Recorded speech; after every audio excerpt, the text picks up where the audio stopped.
여러분 안녕하십니까? 광주 MBC 뉴스데스크입니다.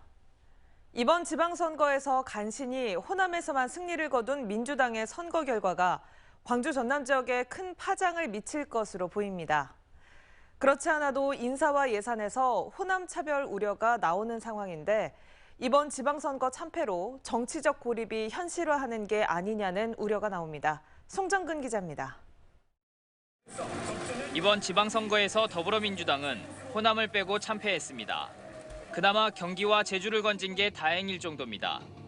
대선 패배에도 불구하고 처절한 반성 없이 지도부와 대선 후보에 잇따른 선거 등판, 그리고 586 용태론을 둘러싼 당내 불협화음이 선거 패배의 단초가 됐다는 평가가 많습니다. 이 선거의 본래적 의미보다는 거대 권력 다툼으로 인식하게 만들므로써 오히려 패배를 자초한 측면이 있다고 생각하고요. 그거에 더해서 이제 민주당 내부의 노선 투쟁. 특히 이 같은 선거 결과가 민주당 텃밭인 광주 전남 등 호남에 미칠 파장에 대한 우려가 큽니다. 새 정부 출범 이후 안 그래도 인사 예산 차별 얘기가 나오는데 호남을 제외한 대부분 지역의 참패로 정치적 고립 우려가 현실화하는 것 아니냐는 겁니다.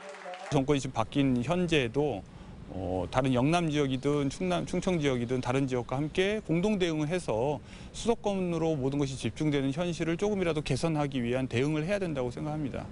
지방선거 패배에 책임을 지고 비대위가 총사퇴하는 등 책임을 지기로 했지만 책임 소재를 둘러싼 갈등은 여전하고 더욱이 차기 지도부 선출 등을 놓고 또다시 불협화음이 재현될 경우 내용이 커지고 당의 정치적 기반인 호남의 소외 우려는 가속화할 수밖에 없습니다.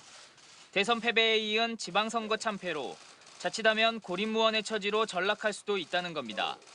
민주당이 맞닥뜨릴 만만치 않은 후폭풍 속에 새로 출범하는 강기정 김용록호의 발길은 그만큼 무거워졌고 책임은 더욱 커지게 됐습니다.